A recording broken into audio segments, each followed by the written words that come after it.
데살로니가 전서 2장입니다. 지난 시간에 데살로니가 전서 1장을 공부했고 오늘은 2장인데요. 데살로니가 전서는 특별한 의미가 있다고 했죠. 구원받은 3주밖에 되지 않은 성도들에게 하나님께서 바울을 통해서 양육을 하시기 위해서 보내셨기 때문에 구원받은 직후에 아주 꼭 필요한 말씀들이 아주 집중적으로 들어가 있는데 핵심적인 것은 일단 예수 그리스도의 재림입니다. 그래서 1장, 2장, 3장, 4장, 5장 매장 끝부분에 보면 다 예수 그리스도의 재림에 대한 언급이 나와 있어요. 그러니까 구원받은 다음에 바로 재림이냐 그런데 그만큼 그렇죠. 우리가 예수 그리스도를 알게 된 다음에 우리 마음에 가장 우리 마음을 차지하고 있는 것은 그분을 뵙고 싶은 거죠. 그렇죠? 예. 그래서 예수 그리스도의 재림이라고 하는 것이 아주 성경 전체의 아주 이 핵심 주제라고 하는 것. 그렇죠? 자, 그런데 지난번에 그 데살로니가 전서에서 우리는 참으로 놀랍게도 3주밖에 되지 않은 이 성도들이 주님 안에서 아주 잘 양육되어지고 있는 것. 그러니까 확실한 회심. 또 우리가 조금 더 표현을 하려면은 본이 되는, 이게 진짜 죄인에서 구원받는 사람들의 모습이고 생활이구나. 그래서 우리가 보통 이상적인 또는 모범적인 이런 말을 많이 썼죠. exemplary conversion이라고 그랬는데 참 이렇게 되면 좋겠다 싶은데요. 오늘은 우리가 공부하려고 하는 것은 똑같은 이상적인 사역의 모습입니다. 그러니까 이와 같은 놀라운 이상적인 모범적인 회심이 일어나서 구원의 역사가 일어나게 된 것은 그 뒤에 그 일꾼, 하나님의 일꾼이 모범적인 사역을 했기 때문에 가능했다는 것이죠. 그래서 그 모범적인 사역의 모습이 2장 1절서부터 12절까지 나와 있는데 어떤 분들은 그럼 사역자에 해당되니까 나하고는 상관이 없구나 이렇게 생각하실지 모르지만 그렇지 않습니다. 여러분도 아시다시피 예수 그리스도께서 우리 모두는 다 세상의 빛과 소금이라고 했고 고린도 후서 5장 21절에 보면은 우리 모두가 사역하는 무슨 특별히 말씀을 전하는 말씀의 사역자 이외에 우리 모두가 다 그리스도의 대사라고 분명하게 되어 있기 때문에 이 구절을 보면서 이거 사역자에게 해당되는 거니까 나는 상관없다는 아니고요. 물론 1차적으로는 말씀의 사역을 담당하는 사람에게 해당되죠. 그러나 우리 모두가 다 하나님의 일꾼이라고 하는 관점에서 봤을 때 어떤 좀 멀리 떨어져서 멀찌감치 바라봐야 될 말씀은 아닌 것 같습니다. 자, 그래서 데살로니가 전서 2장 1절서부터 12절까지를 보는데 가만히 보시면 해야 될 일, 다시 말해서 올바른 사역자가 마땅히 해야 될 일과 하지 말아야 될 일로 나누어져 있는 것을 보게 됩니다. 그래서 우리는 본문은 다 읽되 오늘은 해야 될 일을 좀 공부하고 다음 주에는 하지 말아야 될 일을 좀 공부하고 이렇게 하도록 하겠습니다. 자, 그래서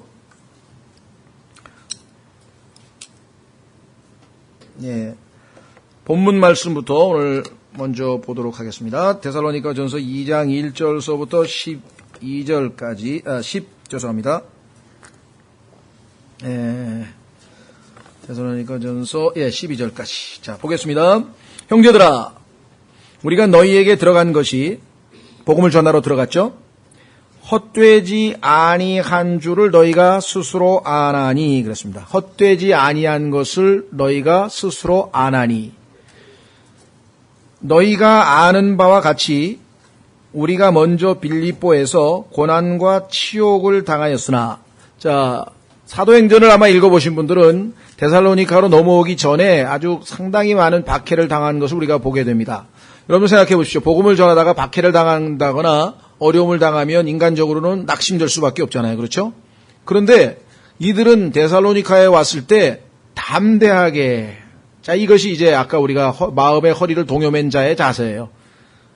박해를 당하고 어려움을 당한 것은 이미 지나갔고 다시 그것 때문에 위축이 되거나 낙담이 돼서 복음을 전하는데 소홀히 한다든가 주저앉거나 그러하지 아니하고 주신 사명을 계속해서 담당하고 있다. 여기 보시면은 너희가 아는 바와 같이 우리가 먼저 빌립보에서 고난과 치욕을 여기서 아주 치욕을 당하였으나 지난번에도 저도 별건 아니지만 저는 이제 거리설교 마지막 주에 우리가 가면 제가 제일 먼저 한 10분 또 15분 정도 설교하고 나서 제가 이 전도지 나눠주는 그 장소가 따로 있습니다. 그래서 가가지고 구로역에서 층계 내려오는 사람하고 올라가는 사람 거기 딱 서가지고 이제 층계에서 나눠주는데 보통 때는 뭐 안 받는 사람이 80%고요.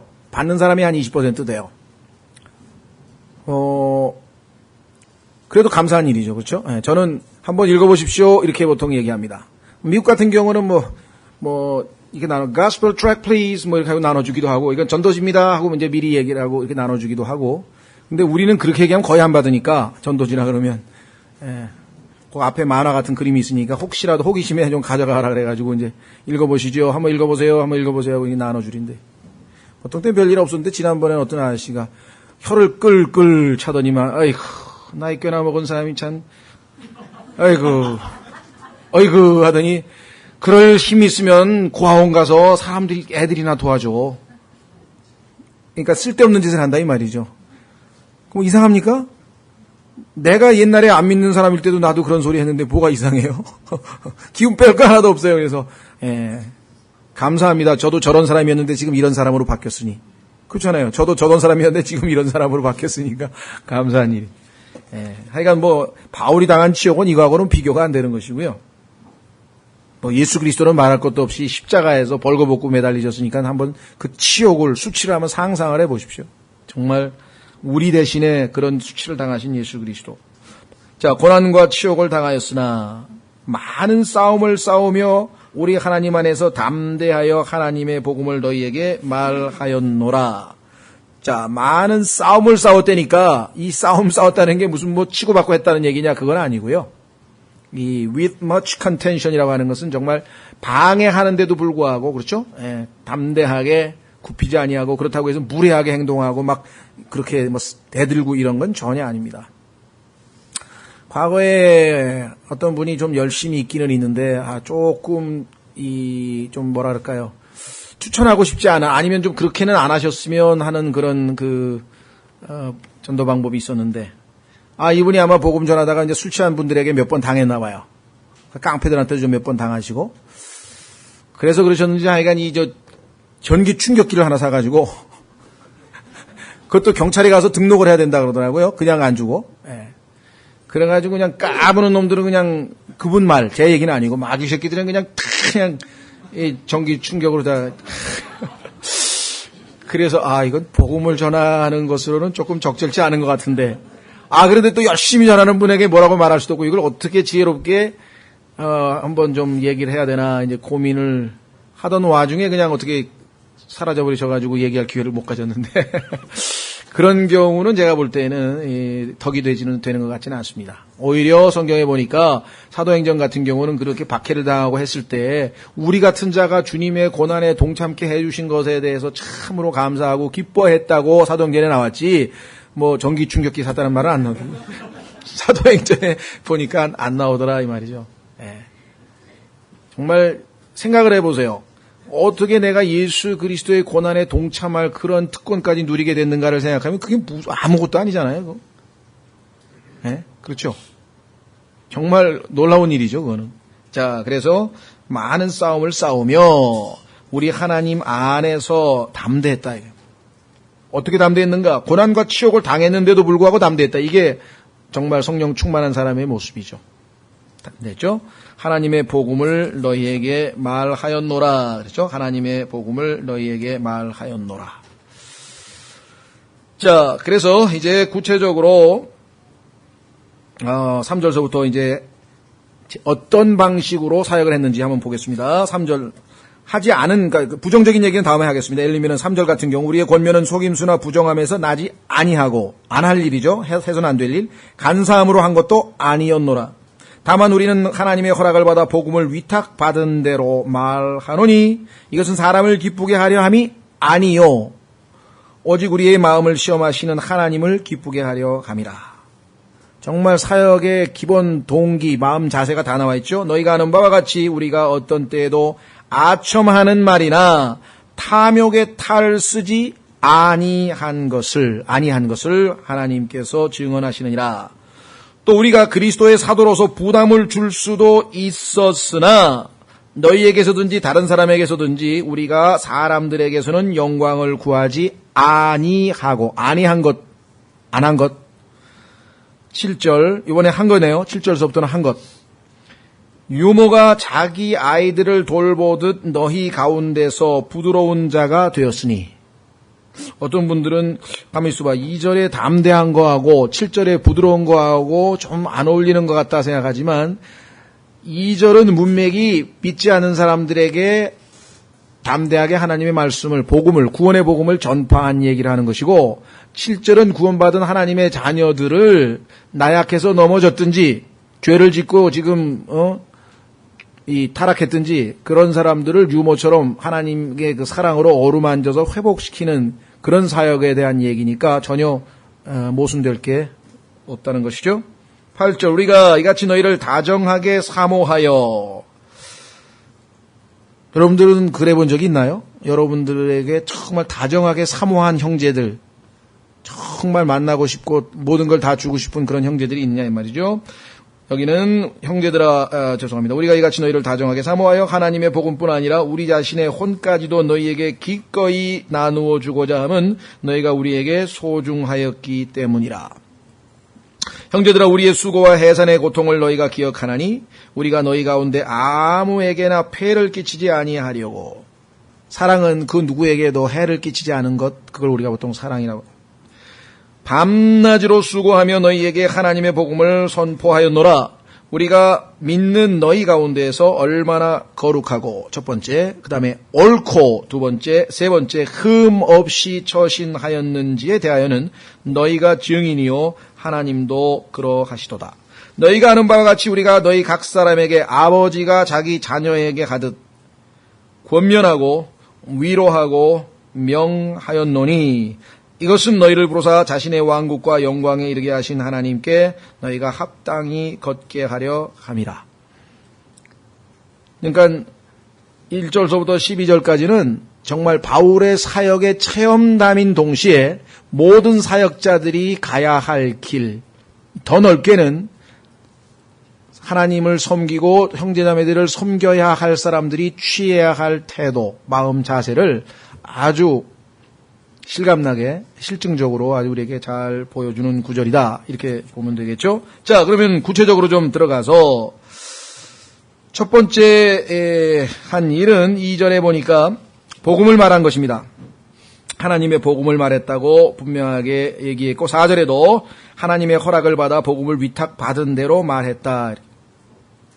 안타까운 것은 오늘날 하나님의 말씀을 있는 그대로 전하는 것이 아니라 거기에서 듣는 사람들의 귀를 달콤하게 해줄 거라든가, 그렇죠? 그 사람들의 비유에 맞는 거라든가, 이런 것들만 이렇게 좀 골라서, 사실 복음의 핵심은 죄거든요.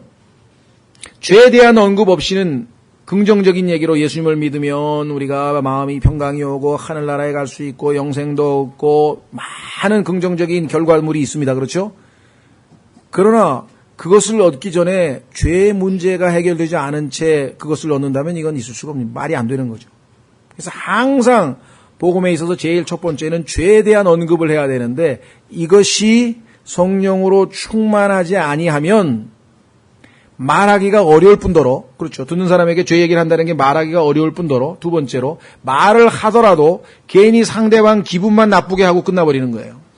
그러니까 여기에는 정말 성령 충만함과 저 사람을 사랑한다고 하는 사랑의 영과, 그 다음에 정말 하나님께서 함께 하셔서 그 사람의 죄에 대한 언급을 하더라도 그 받는 사람이 하나님 앞에서 자신의 죄를 들춰내서 하나님 앞에서 우물가의 여인처럼 인정하고 받아들여야지, 죄에 대해서 얘기해야 된다 그래가지고 아주 그냥 상대방의 어떤 그 뭐랄까요, 수치스러운 죄까지 막 다 들춰내가지고 말이죠, 아주 인격적으로 뭐 그냥 이 모멸감을 느끼게 한다든가 이래가지고서는 있을 수가 없는 일이죠. 근데 그런 일들이 비일비재하게 벌어져요. 그러니까 우리가 복음이라고 하는 것은 단순히 어떤 공식이나 어떤 정해진 룰만 가지고 되는 것이 아니라 마음 자세가 정말 저 사람을 내가 예수 그리스도의 심정을 가지고 사랑해서 정말 구원받았으면 좋겠다, 정말 불쌍하다, 이런 마음이 없는 상태에서 우리가 복음을 전하면 자칫 잘못하면 죄 얘기를 하더라 상대방에게 상처를 입히거나 불쾌감만 주어서 역효과를 내는 수도 많다라고 하는 것이죠. 우리가 생각할 때는 야, 내가 정말 완벽하게 전했거든. 참 잘 전했는데 왜 안 믿지? 물론 듣는 사람이 마음이 완악하고 그래서 안 믿을 수도 있겠죠. 그러나 또 우리 측에서도 이 어떤 룰에 정확하게 성경대로만 전했다고 해서 되는 것은 아니에요. 어떤 영으로 욥기 26장인가요? 한번 보십시오. 기억이 정확하다면 욥기 26장에 보시면 26장 4절에 보시면 욥기 26장 4절에 보시면 욥의 말 중에 이런 말이 있습니다. 욥기 26장 4절 내가 누구에게 말을 하였느냐? 누구의 영이 내게서 나왔느냐? 자, 말을 하긴 하는데 네 입에서 누구의 영이 나가느냐 이게. 하나님의 거룩한 성령이 나갔느냐? 아니면 내 자신의 영이 나갔느냐? 아니면 마귀의 영이 나갔느냐? 누구의 영이 나갔느냐? 복음을 전할 때 하나님의 성령으로 말미암아 전달이 안 되면 똑같은 지식을 전달했어도 한쪽에서는 구원의 역사가 일어나고 한쪽에서는 안 일어나고 역효과가 일어날 수도 있다는 것이죠. 우리가 이 하나님의 허락을 받아 복음을 위탁받은 대로라고 하는 4절의 말씀은 정말 우리가 이 주님께서 put in trust, 우리를 신뢰하기 때문에 우리 같은 자를 모든 하나님의 일꾼들을 신뢰해서 그에게 그걸 맡기셨다. 우리가 좀 이해가 안 가죠. 나 같은 사람은 절대 내가 나도 믿을 수가 없는데 하나님께서 어떻게 나를 믿으셨을까? 예? 성경에 보면 아주 그런 바울도 그런 고백을 또 디모데전서에서도 하는데요. 하나님께서 나를 신실하게 여기셔서 이 사역을 맡기셨다 이런 고백을 하죠. 자, 그래서 첫 번째 우리가 한 것, 말씀을 담대하게 있는 그대로 자기 의견이 아니라 더하고 빼고가 아니라 또 자기의 견해로 각색을 해서 어떤 사람은 또 각색을 해가지고 만들어가지고 있는 그대로 전하지 않고 내용이 바뀌거나 이런 경우도 우리가 있을 수 있죠. 하나님은 사랑이십니다. 맞는 말을 했는데 그런 하나님께서 어떻게 사람들을 지옥에 보내실 수가 있습니까? 이게 또 이렇게 나간다고. 이건 하나님의 영이 나오는 게 아니지. 그렇죠? 하나님은 사랑이시다. 그 다음에 왜 하나님께서 사랑이신 분임에도 불구하고 예수 그리스도를 믿지 않는 사람들을 지옥으로 보내실 수밖에 없고 그 문제에 대해서 정말 잘 설명을 해줘야지 어떻게 그냥 절대로 하나님은 지옥을 보낼 수 없습니다. 이게 이제 여호와의 증인들이 하는 얘기예요. 우리가 성경대로 복음 전하면 찾아와가지고 논쟁 벌이면 꼭 그 얘기한다. 지금 금방 하나님은 사랑이시라 그랬잖아요. 그런데요. 근데 어떻게 사랑의 하나님이 지옥에 보내세요? 이런다고. 그렇죠? 그러니까 우리는 거기에 대해서 하나님은 사랑이시지만 또 하나님은 의로우시고 거룩하셔서 정말 하나님의 거룩하고 의로운 성품에 어긋나는 것하고는 같이 할 수가 없죠. 그래서 자신의 아들을 내어주시기까지 예수님을 믿으면 의롭고 거룩하게 만들어주신다 그랬는데 그것을 거부하고 하나님과 같이 있는 것이 싫다고 제 발로 지옥에 가는 걸 하나님이 막으실 수 있을까요? 못 막으신대. 자기가 가는 거지. 성경에 보니까 지옥은 천사와 마귀와 그의 천사들을 위하여 마련된 곳이라고 했지 사람을 보낼 곳이라고 성경에 말씀하신 적이 없습니다. 사람은 제 발로 가는 거예요. 한 가지만 안 하면 가요. 예수 그리스도를 안 믿으면. 우리가 보통 죄라고 했을 때 commit란 말은 저지르는 거예요. 죄를 저지르는 거죠. commit a suicide, 그럼 자살을 저지른 죄. 우리가 하지 말라고 하나님이 하셨는데 행한 죄가 있어요. 그렇죠? 그 죄는 무슨 죄를 지어도 다 용서받을 수 있어요. 그런데 하나님께서 하라 했는데 안 한 죄, 그것도 다 용서받아. 한 가지만 빼고. 믿으라 그랬는데 하나님을 예수 그리스도를 믿으라 그랬는데 믿지 아니하면 지옥으로 가는 거예요. 그러니까 한 가지를 할 수 있는데도 불구하고 자기가 고집부리고 완악한 마음에 안 했기 때문에 지옥으로 자기가 가는 거지 하나님께서 보내시는 게 아닌 거예요. 성경적으로 보자면. 자, 첫 번째 했던 거. 두 번째는 3절, 4절, 5절, 6절은 다음 주에 하고요. 7절로 넘어가겠습니다. 유모가 자기 아이들을 돌보듯 너희 가운데서 부드러운 자가 되었으니 하나님께서 사역자가 해야 될 첫 번째 일은 뭐냐? 양무리들을 어떻게 하는 겁니까? 먹이는 겁니다. 여러분들 요한복음 21장에서 뭐라고 말씀하셨습니까? 베드로에게 예수님께서 내 양을 그죠? 처음에 자 한번 찾아보겠습니다. 순서가 아주 중요해요. 거기 보면은 요한복음 21장 아주 극적인 순간인데요. 왜냐? 여러분들 베드로가 예수님을 배반한 다음에 추위 때문에 이게 불 쬐고 있는데 옆에 끼어가지고 불 쬐러 들어간 것 아시죠? 예. 그러다가 예수 그리스도를 3번 부인하는 정말 어처구니 없는 짓을 저지르고 말았지 않습니까? 그런데 예수님께서는 그 베드로를 이제 회복시키셔야죠. 그 죄책감에서 어떻게 헤어나올 수가 있겠어요? 그래서 예수님께서는 그에게 사역을 맡기시기 전에 똑같은 분위기를 만드십니다. 숯불에다가 여기 보시면 숯불 어디입니까? 21장에 보시면 9절 그들이 땅에 올라와 곧바로 숯불이 거기 있음을 보니 여러분들 왜 성경에서 갑자기 숯불 얘기가 나왔을까? 베드로에게 예수 그리스도를 배반했던 그 장면을 연상시켜 주시는 거예요. 너 조금 전에 숯불 옆에서 나 배반했지. 이제 내 앞에서 사랑을 고백해 보려무나. 그리고 그 상처 입은 마음을 회복시켜서 이제는 내가 너에게 부여하는 일을 수행하도록 하거라. 상처 입은 마음으로 어떻게 하나님의 일을 할까요? 못해요. 예수님께서는 베드로의 그렇죠. 만약에 예수님이 마지막 순간에 이 베드로를 이렇게 회복시키지 아니하고 가셨으면은 베드로는 사역할 수가 없다고. 예수님을 배반한 놈이야 나는 막 이러고 맨날 자책이나 하고 앉았고 자학이나 하고 앉았겠죠. 그렇죠. 그렇지 않습니까? 예. 그래서 혹시라도 우리가 큰 죄를 저질렀다도요. 예수님은 반드시 우리에게 치유될 기회를 제공해 주시는 것입니다. 보세요. 그래서 15절에 이처럼 그들이 식사를 한 뒤에 예수님께서 시몬 베드로에게 이르시되 요나의 아들 시몬아 내가 이것들보다 나를 더 사랑하느냐 하시니 그가 그분께 이르되 주여 그러하나이다 내가 주를 사랑하는 줄 주께서 아시나이다. 아, 나 그 사람 몰라. 내가 정말 맹세한다고 정말 모른다니까. 나중에 막 저주까지 했잖아요. 막 내가 그분을 알면 저주받아도 괜찮아. 막 이렇게까지 했던 베드로가 여기서 아주 예수 그리스도 앞에서 물론 그 전에 비통하게 울었다 그랬죠. 예, 비통하게 울었다고 회개를 한 다음에 이제 예수님 앞에서 사랑을 고백, 내가 주를 사랑하시는 줄 주께서 아시나이다.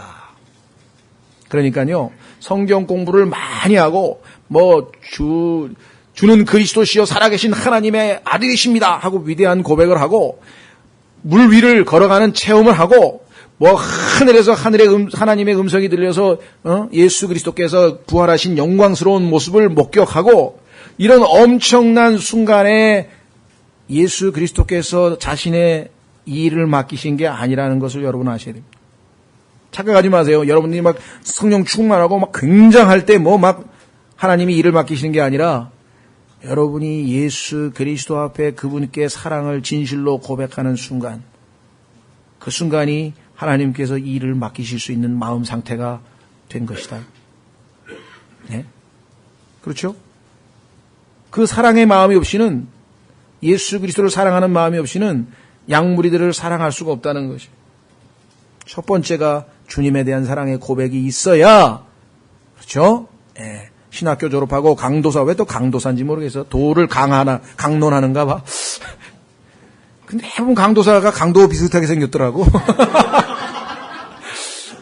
그래서 내가 들을 때마다 이름 참 잘 지었네.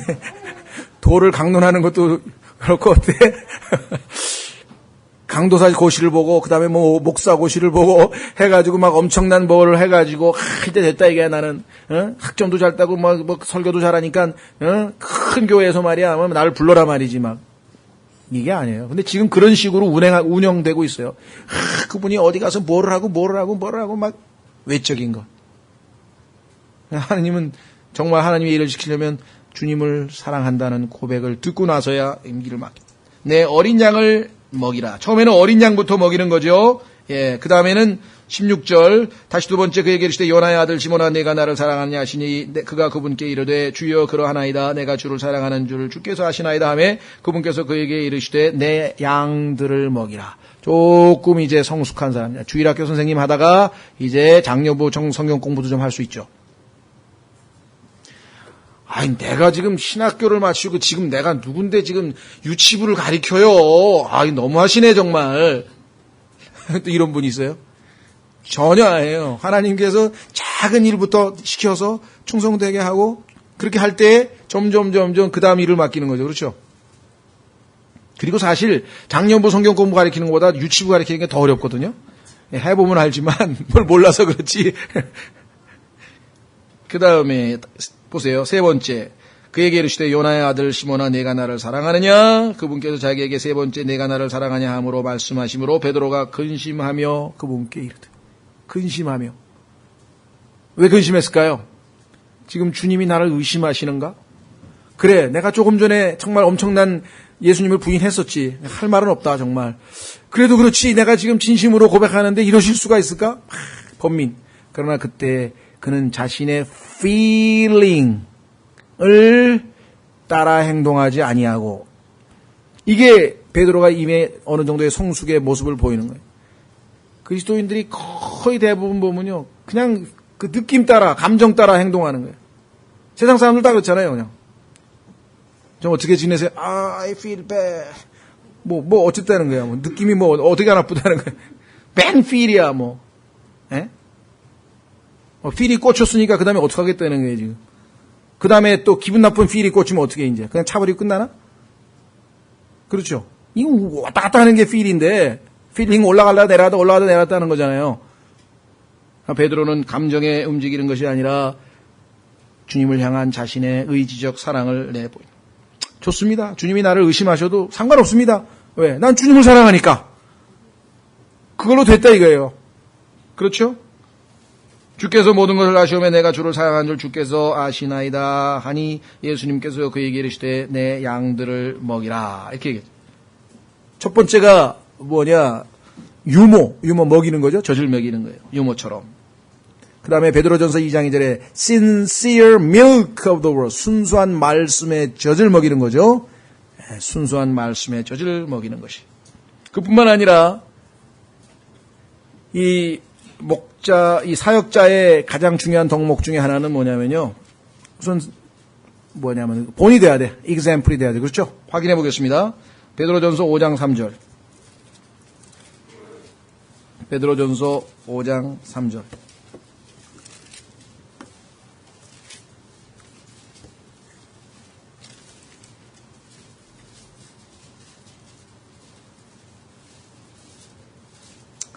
이 절부터 보시면 너희 가운데 있는 하나님의 양떼를 먹이고, 이게 제1차적으로 해야 될 일이죠. 먹이고, 그 다음에 감독하되 억지로 하지 말고 자진해서 하며 더러운 이익을 위해 하지 말고 오직 준비된 마음으로 하며 하나님의 상속 백성 위에 군림하지 말고 오직 양떼에게 본이 되라. 본이 되라. 참 바울은 담대하게 내가 예수 그리스도를 따르는 자가 된 것처럼 나를 따르라 이렇게 얘기를 했는데, 글쎄요, 그 이후에 그렇게 담대하게 얘기하는 사역자들은 별로 못 본 것 같아요. 저는 물론이고 정말 이걸 고민이죠. 그렇죠? 예. 가르치는 내용하고 현재 나의 삶의 모습하고 너무 거리가 떨어져 있으면 사실 그거 가르친다는 것도 고역이 아니겠습니까? 지난번에 어떤 분도 오래 참음에 대해서 딱 그날 설교 준비를 했는데 아침부터 자기는 그냥 참지 못하고 그냥 폭발하는 이 죄를 하나님 앞에 여러 번에 걸쳐서 저질러 놓고 설교를 다 하려니까 이게 설교가 정말 얼마나 힘들겠어요. 그렇죠? 예. 하나님께서 아마 그 자신을 보게 하시고 더 낮추시기 위해서 아마 그런 상황을 허락하셨는지 잘 모르겠습니다만은, 자, 그래서 그 다음에 유모는 정말 뭐랄까요, 그 부드러움의 아주 상징이죠. 자, 갈라디아서 6장 1절.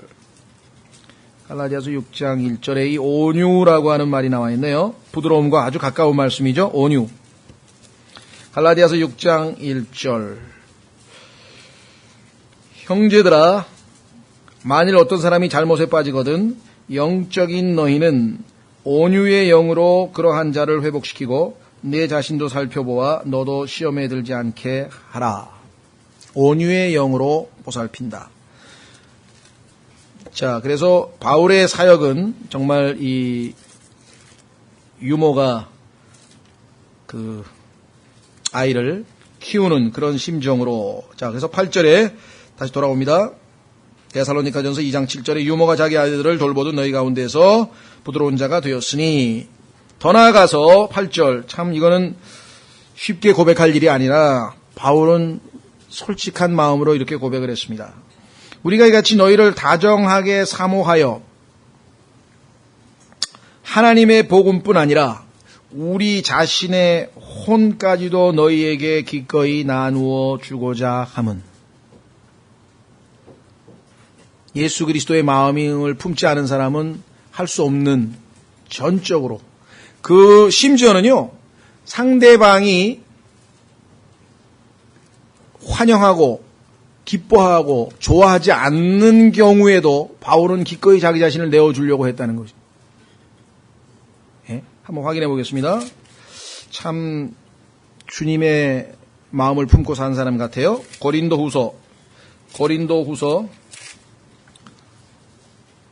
12장 15절. 고린도후서 12장 15절에 보면은 참 이런 고백입니다. 바울은 고린도 교회의 사람들을 복음으로 낳아서 키우고 있었습니다. 그런데 여러 사람들이 들어와서 바울에 대해서 이러쿵저러쿵 말이 많아요.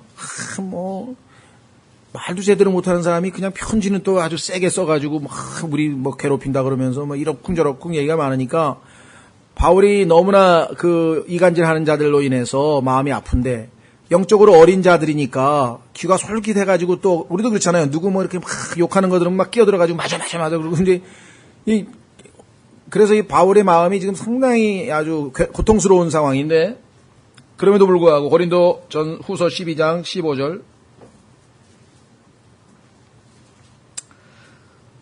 자, 너희를 더욱 넘치게 사랑할수록 내가 덜 사랑받는다 할지라도, 내가 더욱 사랑을 보였더니 왜 간섭이냐고 그러면서 막 피하고 싫어한다. 그렇죠?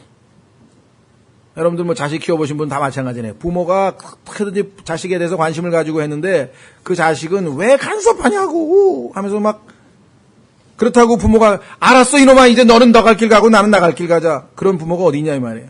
부모의 심정으로 내가 사랑한다 할수록 너는 그게 싫어서 나에게 더 나를 싫어한다 할지라도 그래도 나는 사랑을 너에게 주겠다 이 말이에요. 보세요. 너희를 더욱 넘치게 사랑할수록 내가 덜 사랑받는다 할지라도 나는 너희를 위하여 가진 것을 매우 기쁘게 쓰고 나 자신을 쓰리라. 여기서 이제 바울하고 저의 차이점을 보게 되더라고요. 저는 반응이 신통차게 나오면 그래 알았어. 대부분 거기서 멈추거든요. 이게 성숙지 않았기 때문에 감정적으로 그 다음에 다가선다는 게 영 껄끄럽고 힘들어요. 내가 도와주려고 그래. 싫다는데 싫다는데 어떻게? 변명거리가 좀 되잖아요. 근데 바울은 그게 아니야. 그래 네가 날 싫어해? 그거 상관없다 이게. 나는 주님의 사랑으로 널 사랑해야 돼. 대단하죠? 예수님도 마찬가지예요. 우리가 언제 예수님께서 우리 사랑하신다고 했을 때 한 번이라도 환영한 적이 있나요? 중도에 포기했으면 구원 못 받고 지금 어디로 다 됐을지도 모르잖아요. 끝까지 기회를 또 주시고 또 주시고 또 주시고. 그래서 결국은 바울도 나중에 이 고린도 사람들이 바울의 마음을 알았어요. 하나님의 역사로. 그죠? 네. 자, 그 다음에 8절로 다시 돌아가요. 데살로니가 전서. 참 이런 사역자가 있다면 놀라운 회심은 물론이고 그 둘이 합쳐져서 놀라운 회중과 그다음 회심한 사람들과 사역이 합쳐지면 놀라운 교회가 만들어질 텐데, 데살로니가 전서 5장에 보면 그런 교회가 실제로 만들어졌는 것을 보게 되네요. 자, 혼까지도 너희에게 기꺼이 내어주려고 했다. 자, 9절. 형제들아 우리의 수고와 해산의 고통을 너희가 기억하나니. 자, 수고는 우리가 애쓰고 막 고생하고 땀 흘리고 하는 거 아는데 마음 쓰고, 해산의 고통. 이거야 애기 낳아본 사람 말고 아나? 그렇죠. 하나님께서 인간이 가장 고통스러운 것을 해산의 고통으로 여기다 얘기했대요. 그러니까 자녀를 낳아보신 분들은 아시겠죠. 그 얼마나 큰 고통인데 바울이 그와 같은 고통의 마음을 가지고 이 데살로니가 형제들을 양육하고 세우고 붙들고 돌보고 애썼다. 우리가 너희 가운데 아무에게도 폐를 끼치지 아니하려고. 자, 복음을 전했으니까 사실 복음을 전해받은 그 사람들이 복음을 전한 그 사람에게 필요를 채워주는 것은 당연했지만 처음 복음 전하는 사람에게 그것을 의탁해 해서 괜히 쓸데없는 오해를 사거나 덕이 안 되잖아요. 영적으로 잘 성숙해가지고 하나님께서 우리에게 이 형제를 통해서 영적인 걸 많이 공급했으니까 내가 정말 하나님 일을 더 하라고 내가 더욱더 필요를 채워야 되겠다 이런 마음이 나중에 일어나서 하면 모르지만 처음부터 그걸 요구할 수는 없잖아요. 그래서 바울은 전혀 부담 안 되게 다 자기가 밤낮으로 텐트 만들어가지고 팔아서 먹고 자기가 다 사고 자기가 값 다 내고 그렇게 했다는 거예요. 밤낮으로 수고하며 너희에게 하나님의 복음을 선포하였느라. 너희에게 하나님의 복음을 선포하였느라. 여기서 지금 밤낮으로 수고하며 어느 시대를 가리지 않는 거예요. 그렇죠? 새벽에 전화가 오든 아니면 밤늦게까지 성경을 가르쳐 달라고 하든 뭘 하든 간에 필요에 따라서 항상 대기 상태에 있는 거예요. 일종의 소방서 아저씨, 소방원 아저씨하고 좀 비슷하죠, 그렇죠? 우리가 볼 때는 아무것도 안 하는 것 같아. 밤낮 기다리고 앉았잖아요. 불 났다 하면 그냥 나가는데 항상 대기 상태야, 그렇죠? 어떤 분이 그런 얘기를 했대. 참 지혜롭게 얘기하신 것 같아요. 목사 하는 일도 없는 것 같아. 그냥 맨날 성경 보고 앉아있고 뭐 하지? 그랬더니 그분이 그렇게 불 끄려고 기다리고 있는 거예요. 그래서 항상 대기 상태에 있어서 어떤 일이 발생했을 때 우리가 다가가고 도와주고. 그러니까 바울은 정말 여기 나와 있는 것처럼 밤낮으로 수고하며 너희에게 하나님의 복음을 선포하였노라. 10절 네 번째 우리가 믿는 너희 가운데에서 얼마나 거룩하고 옳고 흠없이 처신하였는지에 대하여는 너희가 증인이요 하나님도 그러하시도다. 이게 이제 대부분의 평범한 사역자들의 고민이죠. 그렇죠? 말은 공부 열심히 하면 배우잖아요. 기도 열심히 하고 성경 열심히 배우고 책 많이 읽고 그러면 이게 하나님 말씀이구나 해서 말씀은 입으로는 잘 전할 수가 있는데 그 다음에 행실이 영 아니면 어떡하냐 이 말이에요. 실제로 성경에서 예수님께서 그런 얘기를 하셨죠? 여러분들 아시죠? 한번 확인해 보겠습니다. 마태복음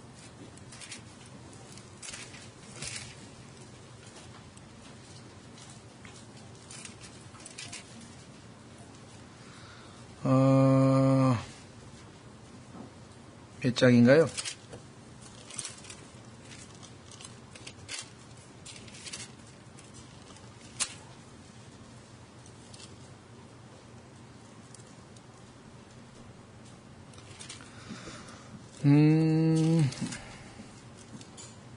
장수를 잘 모르겠네. 우리 예수님께서 바리새인이나 그런 서기관들이 하는 일들에 대해서 얘기할 때 그들이 말하는 것은 너희가 따르되 그들이 행하는 것은 따르지 말라. 참 안타까운 일이죠. 어디 있는지도 지금 다 잊어버렸네. 23장. 예. 용무기 형제는 마음의 허리를 동이고 있는 형제인데. 마태복음 23장. 그때 예수님께서 자기와 자기 제자들에게 말씀하여 이르시되 서기관들과 바리새인들이 모세의 자리에 앉아 있으니. 모세의 자리에 앉아 있는 목사들 많습니다. 가르치니까. 문제는 뭐냐? 그러므로 무엇이든지 그들이 너희에게 지키라고 명하는 것은 너희가 다 지키고 행하되 그들의 행위대로 하지는 말라. 그들은 말만 하고 행하지는 아니하며 또 무겁고 지기에 힘든 짐들을 묶고 사람들의 어깨에 지우되 자기들은 손가락 하나로도 그 짐들을 옮기려 하지 아니하느니라. 도리어 그들은 사람들에게 보이기 위해 자기들의 모든 행위를 하나니 곧 그들은 성구함의 폭을 넓게 하여 자기들의 옷단을 큼직하게 하고 잔치의 맨 윗자리와 회당의 으뜸 가는 자리와 시장에서 인사받는 것과 사람들로부터 랍비여 랍비여 하고 불리는 것을 좋아하느니라.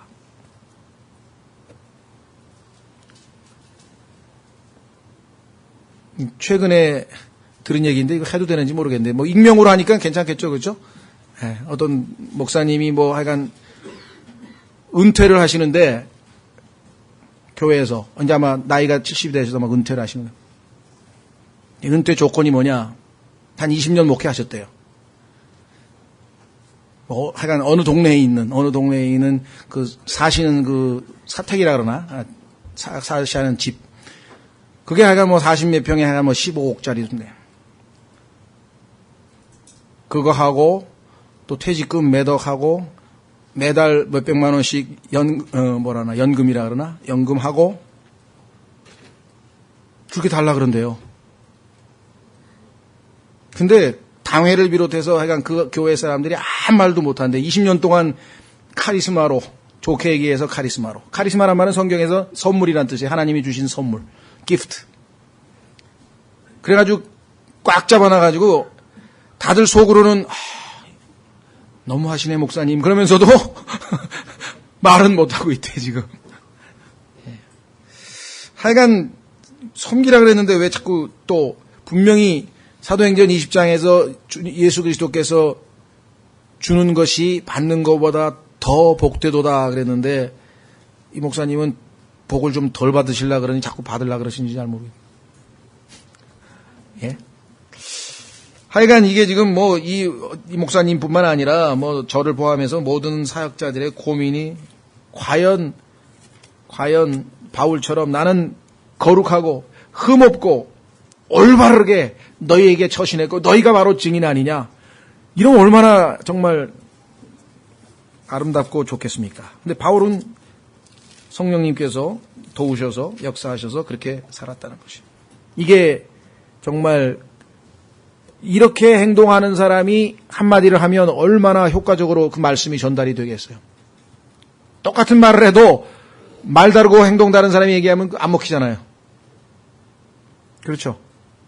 바울은 정말 이 행실이 뒷받침되는 사역, 이거야말로 가장 강력한 사역이에요. 이게 안 되면 뒤로 비웃음 살 수가 있죠. 그렇죠? 야, 자기도 못하면서 연례 설교하네. 왜 흥분하는 거야? 나는 그 양반 그렇게 하는 건 나 한 번도 못 봤는데. 이렇게 되면 참 곤란한 얘기죠. 그럴 때는요. 지금 마태복음 23장을 생각하세요. 예수님께서 그들이 한 말은 다 지키라 그랬잖아요. 행동만 한 번 받으면 되잖아. 그런데 그 말까지 무시해버리면 여러분 또 하나님 말씀을 어기는 거야. 그렇죠? 그래. 저분이 그래도 하나님 도구 역할은 하는구만. 말은 제대로 했어. 행실만 안 볼받으면 되는 거죠. 자, 바울은 자신있게 흠없이 참 놀랍죠? 거룩하고 올바르고 너희가 증인이 하나님도 그러하신다. 하나님까지 증인이시다. 이거 확실하다. 이거 양심에 거리낌이 없다. 11절 마지막 너희가 아는 바와 같이 우리가 너희 각 사람에게 아버지가 자녀에게 하듯 권면하고 위로하고 명하였노니. 자, 권면했다. 이 권면이라고 하는 말은요, 푸시하는 겁니다. 이 푸시하나 이 exhort라고 하는 말은 뭐냐면요, 설교를 딱 끝낸 다음에 오늘 설교 말씀 듣고 마음이 찔리십니까? 회개하십시오! 이게 exhort예요. 마음이 허리띠 풀려져 있습니까? 허리를 동이십시오! 이렇게 권면하는, 이게 이제 exhort 하는 거예요. 그죠? 촉구하는 거야. 푸시하는 거야. 그렇게 하도록 밀어붙이는 거야. 네. 그래서 또 은사가 있는 분들은 이걸 잘하는 사람이 있어요. 그래서 미국에 가면은 일반 좀 어떤 교회는 목회자가 설교만 딱 끝내. 그리고 딱 끝내고 딱 이제 의자에 앉던지 내려와. 그러면 이제 이 exhort, 다시 말해서 권면의 은사가 있는 사람이 딱 올라와. 오늘 말씀을 듣고 찌르십니까? 이러면서 사람들에게 그냥 막 찔러대는 거야, 그럼. 그러면 이제 뭐, 앞에 나와서 기도하실 분 하십시오! 막 이러면 막 나와서 막 기도하고 회개하고 눈물 흘리고 막. 근데 이게 나쁜 건 아닌데, 조금 지나치면 이제 쇼가 되는 거예요. 이게 이제 또 문제야. 감정에다 막 호소하고. 이게 이제 한계가 성령으로 충만해서 그렇게 하면은 좋은데, 어떨 때는 이게 아주 막 직업, 정말 꾼처럼 돼가지고 하는 경우도 많이 있거든요. 그래서 저희는 이제 가능하면 안 하고 그냥 여러분들 기도하라고 저희 그냥 설교 끝내고 바로 각자 하나님 앞에서 기도하라고 여러분들에게 기회를 드리는 건데, 모르겠어요. 어떤 게 더 좋은지는. 어떤 교회에서는 이그조터가 나와가지고 한 5분 정도 쫙 오늘 설교 말씀을 되새기면서 한번 마음을 들여다보십시오 하면서 막 해가지고 나오게 기도해서 정말 변화돼서 간증도 하고 뭐 그런 긍정적인 것도 많이 있기는 있습니다. 두 번째는 comfort, 위로. 여러분 잘 아시는 것처럼 사역의 가장 중요한 것은 첫 번째가 권면하는 거예요. 두 번째가 위로하는 거예요. 그렇죠? 왜? 질그릇 깨지잖아요. 얼마나 나약한 존재입니까? 그냥 걸핏하면 상처 있고 걸핏하면 주저앉고 걸핏하면 아프고 걸핏하면 너무너무 인간이 나약하기 때문에 항상 위로. 자, 성경에 보니까 고린도후서 1장 4절에 하나님 앞에 모든 위로의 하나님께서, 모든 위로의 하나님, 얼마나 감사해요. 예외 없이 모든 상황에서 우리를 위로하실 수 있는 하나님이 계신다. 그뿐만 아니라 여러분과 제 안에 들어와 계신 진리의 영 되시는 분의 이름이 위로자이십니다. Comforter. 이 고달픈 인생에 위로자 없이 사는 사람들 보면 너무나 불쌍해요. 그렇지 않습니까? 이 주변에 구원받지 못한 사람들은 위로자가 없어요. 안타까운 것은 개혁성경을 읽는 사람들도 위로자가 없어. 그걸 보혜사라고 고쳐놨어. 보혜사. 보혜사만 모시고 위로자는 없이 사는 분 또 있다고. 참 안타까워요. 왜 성경에서 하나님께서 위로자라고 했는데 그걸 보혜사라고 해가지고 옆에서 뭐 보혜사하면 뭐 돕는 분 정도 되나요? 잘 모르겠습니다만은 왜 그걸 고치는지 모르겠어요. Comforter. 그렇죠? 하나님께서 위로자이신 성령님을 우리에게 보내주셨는데 이 세상에서 위로받아야 할 순간이 얼마나 많냐고, 그런 시츄에이션이 얼마나 많이 발생합니까? 이 세상에서. 근데 위로자 없이 거친 인생을 살아가고자 하는 무모한 사람들이 우리 주변에 너무 많다. 이게 너무 많다. 안 믿는 사람들, 위로자를 거부하고 있는 사람들. 마지막으로 세 번째, charge라는데요. 이 단어가 이게 쉽지가 않습니다. 이게 지금 여기는 명하였노니, 실제로 성경에 보니까 charge하면 명령한다는 뜻이 있어요. 명하노라. 그런데 뭡니까? 그 영어 사전 1822년 사전이 그 무슨 웹스터죠. 노아 웹스터의 사전이 지금 가장 영영 사전으로는 성경적 용례에 맞게끔 정확한 사전이거든요. 그래서 굉장히 아주 권위 있는 최고의 사전인데 거기에 사전에 보니까 charge에 막 한 20개 돼. 항목이. 그래가지고 읽어도 무슨 말인지 모르겠어요. 그래서 그런지 어떤 분은 이 구절을 가지고 명령한다라고 그렇게 한 데도 있고, 그 다음에 그 사람을 강하게 한다, 그 다음에 뭔가를 나누어 준다, 뭐 이런 식으로도 해석이 돼 있고, 그래가지고 제대로 성경 유명한 주석가들을 보니까 다 달러, 이 charge라고 하는 단어를 해석한 게 다 틀리더라고요. 그래서 할 수 없이 저도 이제 웹스터를 찾아봤더니, 이거는 20개가 더 넘어. 그래, 어떤 게 맞는지를 알아, 내가. 이건 답을 못 하겠더라고요. 그래서 성경에 보니까 뒤에 명령한다라고 하는 말이 있어요. 하나님께서 charge라고 하는 말을 디모데 후서인가 전서에서 디모데에게 부탁할 때 명령하라 이런 말이 나와요. 그래서 이 명령이라는 게 틀린 건 아닌 것 같고, 그 이외에도 나누어 준다, 강하게 해준다, 뭐 이런 뜻도 있는 것 같고, 그래서 이 charge라고 한 단어는 한번 좀 정말 뭐 영어권에서도 서로 각자 다르게 해석을 해버리니까 제가 여러분들에게 답변을 정확하게 말씀드릴 수 없는, 그냥 그렇더라. 지금 제가 찾아온 것은 힘을 또는 권능을 나누어 준다 이런 식으로 해석하신 분이 있는 것 같고요. 명령한다고 하신 분도 있고 instruction 지침을 준다는 뜻으로도 해석하고 저도 잘 모르겠습니다. 하여간 어쨌거나 이 세 가지가 사역자들이 해야 될 일인데 첫 번째, 두 번째는 우리가 충분히 이해가 되고요. 세 번째는 뭐 명령한다 우리 성경 그대로 하면 필요할 때에는 명령도 해야 되겠죠. 하나님 말씀이니까 study 공부하라 그래 명령해 하나님께서 예. 자, 그래서 우리는 오늘 모범적인 사역자가 어떠한 일을 했는가를 살펴봤고요. 다음 주에는 모범적인 사역자가 하지 않는 행위들 여기 지금 3절서부터 쭉 12절까지 한번 확인하면 이런 일은 하는 것이고 이런 것을 안 할 때 하나님께서 기뻐하시는 사역자가 될 수 있다. 이렇게 우리가 확인해 볼 수가 있겠죠. 예, 그 중에서도 참 오늘 우리가 가장 마음에 새겨야 될 것 중에 하나는 우리의 행실도 우리가 전하는 말씀에 항상 일치가 돼야 본이 돼야 우리의 사역이 힘있게 열매를 맺을 수 있다는 것. 다시 한번 여러분이 전하는 복음에 합당한 행동을 해야 되고 우리도 배운 말씀에 우리가 다른 사람에게 권면할 때도 합당한 행실이 있는 사람이 전하면 훨씬 더 효과적으로 역사할 수가 있겠죠. 우리 다 같이 일어나셔서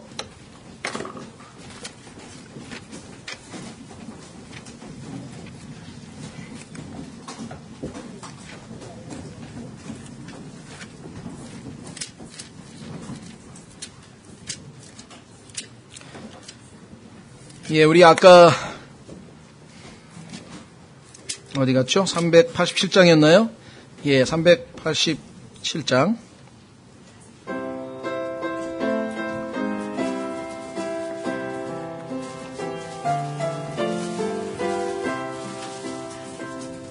나는 예수 따라가는 십자가 군사라 주 이름 증거하기를 왜 주저하리요 다른 군사 피 흘리며 나가서 싸울 때 나 혼자 편히 앉아서 바라만 보리요 다른 사람 어찌든지 나 주님의 용사되리 나는 주의 군사되 충성을 맹세하여 내가 승리하기까지 준혜로 싸우리 주의 용사된 나에게 주의 일 맡기소서 큰 싸움 시작되어 용사를 부른다 곧 나가 전쟁 마당에 다 어서 나가자 거룩하신 주님 위해 싸우러 나가자 님의 권능 힘입어 다 이길 때까지 다른 사람 어찌든지 나 주님의 용사되리 나는 주의 군사되어 충성을 맹세하여 내가 승리하기까지 준혜로 싸우리 주의 용사된 나에게 주의 일 맡기소서 그 승리의 영광 위해 싸워야 하리라 말씀 나의 힘 되니 겁낼 것 없도다. 모든 싸움 이긴 후에 그날이 이르면 승전가 높이 부르며 큰 영광 누리리. 다른 사람 어찌든지 나 주님의 용사되리. 나는 주의 군사되 충성을 맹세하여 내가 승리하기까지 준혜로 싸우리.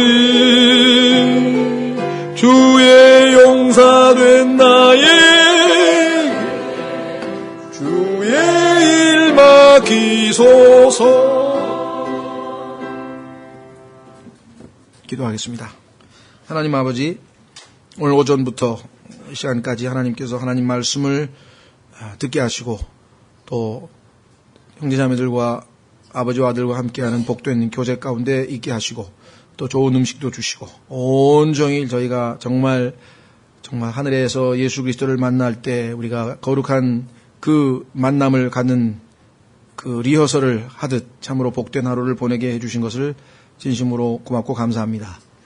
하나님 아버지, 우리의 모습이 여전히 느슨하고 또 주께서 라오디게아 교회에 말씀하신 것처럼 저희가 뜨겁지도 아니하고 차갑지 아니한 그러한 미적지근한 상태에 있다는 것을 고백드리지 아니할 수 없습니다. 오늘 적절하게 우리에게 주신 말씀대로 마음을 동이고 정말 마음을 단단히 먹고 주님 모시는 그날까지 소망 가운데 믿음의 경주를 거룩한 삶을 살아갈 수 있도록 도와주시기를 간구드리고, 주님 오늘 섬기는 자의 마땅한 자세를 주께서 보여주셨는데 참으로 바울같이 주님께 순종해서 하나님께서 떳떳하게 성경에 우리의 본으로 이렇게 기록해 놓으시니 진심으로 고맙고 감사합니다. 바울도 우리와 똑같은 성정을 지닌 자요, 바울 안에서 역사하셨던 주님이 우리 안에 거하신다는 사실을 저희가 믿고 믿음으로 이 일들이 우리를 통해서 성취됨으로 하나님을 영화롭게 하는 우리 모두가 될 수 있도록 도우시기를 간절히 간구드립니다. 일주일 동안 저희가 흩어지지 아니하고 정말 우리의 마음을 동이고 주님의 말씀과 주님을 따르는 한 주일 되도록 도와주시기를 간절히 바라옵고, 온종일 베풀어 주신 하나님의 크신 은혜와 사랑과 크신 복으로 인해 다시 한번 감사와 찬송과 영광을 돌립니다. 모든 말씀을 우리 주 예수 그리스도 이름으로 기도하옵나이다. 아멘.